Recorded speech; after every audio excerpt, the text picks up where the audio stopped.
இன்னைக்கு வந்து இப்போ வந்து நம்ம இன்னொரு ரொம்ப நல்ல ஒரு சட்னி ஒன்று பார்க்க போகிறோம். இதுவும் வந்து ஒரு it's an age old party recipe. But நம்ம வந்து எப்படி like we don't have time to sit and roast that.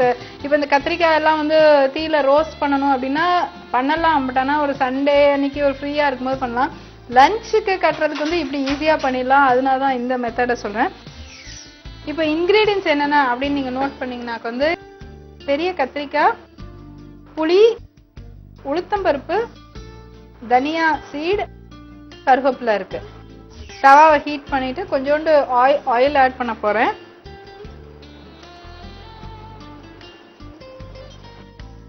இது வந்து உளுத்தம்பருப்பு, உளுந்து. இதுக்கு உடைச்ச உளுத்தம்பருப்பு எடுத்திருக்கேன். But actually you can add the whole, முழு உளுத்தம்பருப்பு கூட ஆட் பண்ணிக்கலாம். தனியா விதை, தனியா விதையும் கத்திரிக்காயும் it's a very beautiful combination. ரொம்ப நல்லா இருக்கும். இதோட கொஞ்சம் புளியும் ஆட் பண்ணிட்டோம்னா it's really a heavenly combination. அப்புறம் வந்து இதோட இந்த கருவேப்பிலை வந்து இது நல்லா ரோஸ்ட் ஆகும்போது நம்ம அதை ஆட் பண்ணிக்கலாம்.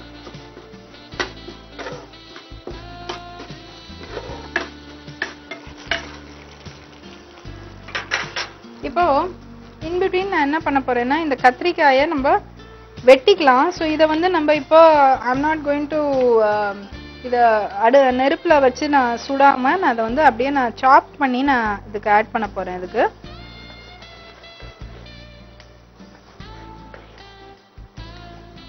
எப்படி நம்ம பீர்க்கங்காய் தொகையல் இதெல்லாம் பண்ணுறோமோ அதை மாதிரி போடுறேன். ஸோ இதுவும் வந்து ஆக்சுவலாக நான் பார்ட்டி ரெசிபி அப்படின்னு சொன்னது வந்து my grand mother use to make this with இந்த நம்ம புளியாமாவு தோசைன்னு சொல்கிறோம் இல்லையா அதோட. ஸோ இது வந்து கத்திரிக்காய் துவையல் அப்படின்னு இதை நல்லா சுட்டுட்டு அதுலேருந்து அதை அப்படியே அந்த பல்ப்பை ஸ்கூப் அவுட் பண்ணி இந்த மசாலாவில் வந்து அதை அப்படியே ரோஸ்ட் பண்ணி இதை பண்ணுவாங்க. இது ரொம்ப நல்லா இருக்கும். And I've heard that all her children, my uncles and aunts and my mother used to eat even 10 dosas. அவ்வளோ டேஸ்டியாக இருக்கும் அப்படின்ட்டுன்னு சொல்லுவாங்க. இது ஒரு ரொம்ப ஒரு டிஃப்ரெண்ட் காம்பினேஷன். பட் ஆனால் இன்னைக்கோட உடல் உழைப்பில் நம்மளால 10 தோசையெல்லாம் நினச்சி கூட பார்க்க முடியாது. சாப்பிட்றதுக்கு ஒரு தோசை இல்லை 2 தோசை தான் நம்மளால சாப்பிட முடியும். இதெல்லாம் அந்த காலத்து கதைகள். ஸோ இது வந்து நல்லா ரோஸ்ட் ஆயிடுச்சு. நான் இதோட வந்து கொஞ்சோண்டு இந்த கருவேப்பிலையும் ஆட் பண்ணிடுறேன். இதெல்லாம் the new concept. So that கருவேப்பிலையை நம்ம தாளிக்காமல் இதில் ஆட் பண்ணும்போது அந்த ஃபைபரும் வந்துடுறது, நம்மளுக்கு இந்த காலத்தில் வேண்டிய நியூட்ரிஷனும் வந்துடும். ஸோ இதை வந்து அப்படியே எடுத்துடலாம். அதில்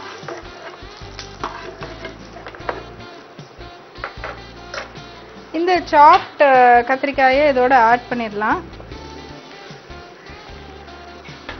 இதில் வந்து கொஞ்சோண்டு சால்ட் நம்ம ஆட் பண்ணிக்கலாம். அதுக்கு ஸோ இப்போ நீங்கள் பண்ண ஆரம்பிக்கும் போது இந்த ரோஸ்டட் மசாலாவை தான் நம்ம முதல்ல அரைச்சிக்கணும். இதை எவ்வளோ முடியுமோ அதை வதக்கிக்கலாம். அதுக்கப்புறம் லாஸ்ட் ஸ்டேஜில் வந்து இதை ஜஸ்ட் இதை மேஷ் பண்ணினாலோ இல்லைன்னா சில கத்திரிக்காய் கொஞ்சம் டஃப்பாக இருக்கலாம் இல்லையா, சில இது அப்படியே பட்டர் மாதிரி கரையும். we don't know how this is going to behave. இது நல்லா சாஃப்டாக வந்துருச்சுன்னா இதை அப்படியே நம்ம மேஷ் பண்ணிடலாம். அப்படி இல்லைனாக்க வந்து நம்ம இதை அப்படியே போய் கொஞ்சம் டஃப்பாக இருந்ததுன்னா நம்ம மிக்சியில் இதை அரைச்சிடலாம். பட் இதை வந்து தண்ணியை விட்டு நம்ம வேக வைக்க தேவையில்லை அதில். பிகாஸ் அது அப்படி பண்ணாக்க அது ரெசிபியை மாறிடும், கொத்து மாதிரி ஆயிரும் அது. ஸோ அதனால் இதில் வந்து அப்படியே ரோஸ்ட் பண்ணலாம் ஆயிலில். எந்த அளவுக்கு வருதுன்னு பார்க்கலாம். அப்புறம் another important thing is நீங்கள் olive oil whenever you are using அதை வந்து நீங்கள் இந்த கத்திரிக்காய்க்கெலாம் நீங்கள் யூஸ் பண்ணிக்கலாம். ஏன்னா அந்த ஒரு லேசான ஒரு கசப்பு தன்மை இருக்குது இல்லையா கத்திரிக்காயில், அதுக்கு இது ரொம்ப எஃபெக்டிவாகவும் நல்லாவும் இருக்கும் அது. So it will take some time now. இப்போ கருவேப்பிலை எடுத்துக்கிட்டோம்னாக்க வந்து அதை வந்து ஒரு சட்னி பண்ணி சாப்பிட்டா ஹேருக்கு நல்லது அப்படின்ட்டுலாம் நம்ம கேள்விப்பட்டோம். அதே மாதிரி ஐ ஆல்சோ ஃபீல் தட் வெந்தயம் இல்லையா, வெந்தயத்தை வந்து நல்லா நைட்டில் ஒரு அரை ஸ்பூன் அளவுக்கு நம்ம ஊற வச்சுட்டு காலையில் நம்ம சாப்பிட்டாக்க it really keeps the body nice and cool. And also வந்து நம்மளுக்கு ஃப்ரெஷ்ஷாகவும் இருக்கும். பிஃபோர் காஃபி ஆர் டீ காலையில் சாப்பிட்றதுக்கு முன்னாடி அந்த ½ ஸ்பூன் சோக்ட் வெந்தயத்தை வந்து அதோட தண்ணியோடு சேர்ந்து நம்ம சாப்பிட்டோம்னாக்க ஹேர் உதிர்றது நல்லாவே குறையும். No doubt about that. Apart from that இது வந்து உடம்பை வந்து நல்லா கூலாகவும் மெயின்டைன் பண்ணும். And some kind of peace will be there. அதாவது these are all subjective feelings. நம்மளுக்கு வந்து ஒரு எனக்கு வெந்தயம் சாப்பிட்டா பீஸ்ஃபுல்லாக இருக்குது அப்படின்னு I feel like that. But நீங்களும் அதை சாப்பிடும்போது you will be able to realise உங்களுக்கு என்ன மாதிரி ஒரு நல்ல ஒரு ஃபீலிங் ஒன்று வருது அப்படின்ட்டு.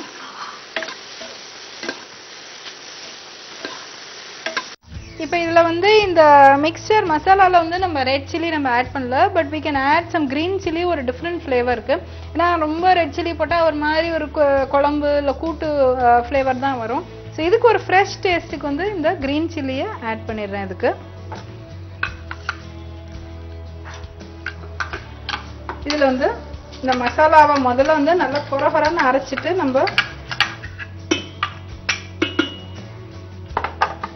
ஓகே.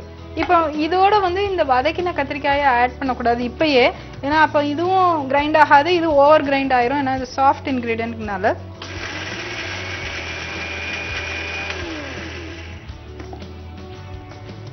இந்த அளவு கொரகரப்பு வில் பி ஓகே. ஏன்னா அந்த தோசையும் வந்து கிரானுலராக இருக்கும், பட் ஸ்டில் அந்த புளிப்பு தன்மை எதுவுமே இருக்காதனால இது கொஞ்சம் கொரகரண்டா அதோட டெக்ஸ்டர் இன்னும் கொஞ்சம் பெட்டராக வரும் நம்மளுக்கு. இதோட வந்து இப்போ நான் சொன்ன மாதிரி இந்த கத்திரிக்காய் வந்து கொஞ்சம் டஃபிஷாக இருக்கிறதுனால இதை நம்ம அரைக்க போகிறோம். நம்ம சில கத்திரிக்காய் அப்படியே கரையிற மாதிரி இருக்கிற கத்திரிக்காய்னா அப்படியே கரண்டி வச்சு நல்லா கடைஞ்சாலே வந்து போதும். இதை வந்து நம்ம இப்படி கிரைண்ட் பண்ணிக்கணும். நம்ம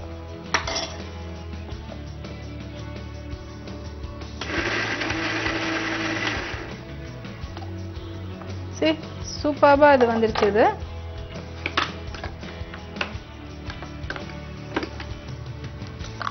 இதை வந்து அப்படியே நம்ம ஸ்பூன் பண்ணி எடுத்துடலாம். இதுக்கு என்ன நம்ம சால்ட் ஆட் பண்ணணும் அதுக்கு. இப்போ இந்த தோலி எல்லாம் பார்த்தீங்கன்னாக்கா நைஸ் பர்பிள் கலராக இருந்தது இல்லையா, நான் சொல்கிற மாதிரி anything coloured is full of antioxidants. So அதனால் it is a very good nutritive value wise it is very good. ஏன்னா நம்ம வந்து இந்த ஸ்கின்னோட சேர்ந்து இதை அரைச்சிருக்கனால வந்து it will be very nice and nutritive wise நான் சொல்கிறது. ஸோ இப்போ இதுக்கு வந்து கொஞ்சம் சால்ட்டையும் ஆட் பண்ணிடலாம். அதுக்கு கத்திரிக்காய்க்கு சால்ட் ஆட் பண்ணியிருக்கோம், பட் இருந்தாலும் இந்த என்டையரிட்டிக்கு இந்த மசாலாவில் கொஞ்சம் நல்லா சால்ட் இருந்தால் நல்லாயிருக்கும். ஸோ இது வந்து நல்லா ரெடி ஆயிடுச்சு. அண்ட் திஸ் சட்னி வந்து is always very nice whenever you eat it fresh. ஏன்னா வந்து அந்த உளுந்து இந்த இதெல்லாத்தோட கரகரப்பு ரொம்ப நல்லா இருக்கும் ஃப்ரெஷ்ஷாக இருக்கும்போது. கொஞ்சம் ஊறிடுச்சுன்னா அஃப்கோர்ஸ் கொஞ்சம் ஃப்ளாட்டாக இருக்கும், but still anyway that is also okay. கத்திரிக்காய் chutney in a hot கடாயி add oil, உளுத்தம் பருப்பு, தனியா, புளி, கருவேப்பிலை and saute till golden brown. Collect it in a bowl, add chopped brinjal and salt, saute till soft with some green chilli. Grind the dry ingredients and once powdered add katrikai and blend into a smooth paste. Katrikai chutney is ready. நீங்கள் இட்லி மாவு அரைக்கும் போது அந்த புளிக்கிறதுக்கு முன்னாடி இருக்கிற புளியா மாவு தோசையோட தான் இது ஒரிஜினேட் பண்ணின secret or it's an ancient recipe. So அதோட காம்பினேஷன் தான் இதோட classical traditional best combination. As we are reinventing and recreating recipes வந்து இதோட இந்த டயட் ரெசிபியோட இது ரொம்ப நல்ல ஒரு காம்பினேஷனாக இருக்கும். அண்ட் அகெயின் இதுக்கு வந்து ஆயிலுக்கு பதிலாக வந்து we have used a very healthy refined olive oil. அதனால இந்த கத்திரிக்காயோட அந்த கடுப்புத்தன்மையை எடுக்கிறதுக்கு ரொம்ப யூஸ்ஃபுல்லாக இருக்கும். பர்பிள் கத்திரிக்காய் யூஸ் பண்ணுறது வந்து it's again full of antioxidants. கத்திரிக்காயில் இருக்கிற நியூட்ரியன்ட் வேல்யூவும் கிடைக்கும். And children who don't like கத்திரிக்காய் அவங்களும் சாப்பிட்ருவாங்க. ஏன்னா அந்த உளுத்தம்பருப்பு மசாலாவோட ஃப்ளேவர் அண்ட் அந்த கரகரப்பு வந்து you cannot prevent anybody from eating it. அதனால் வந்து அவ்வளோ நல்லாயிருக்கும் அது.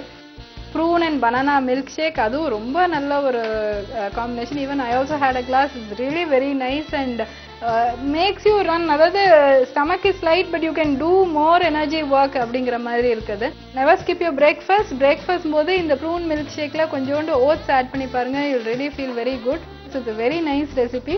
And கட்டாயம் செஞ்சு பாருங்க. and செஞ்சு பார்த்து do give us your feedback. We're all waiting very eagerly for that. And till we meet next time, see you. Bye.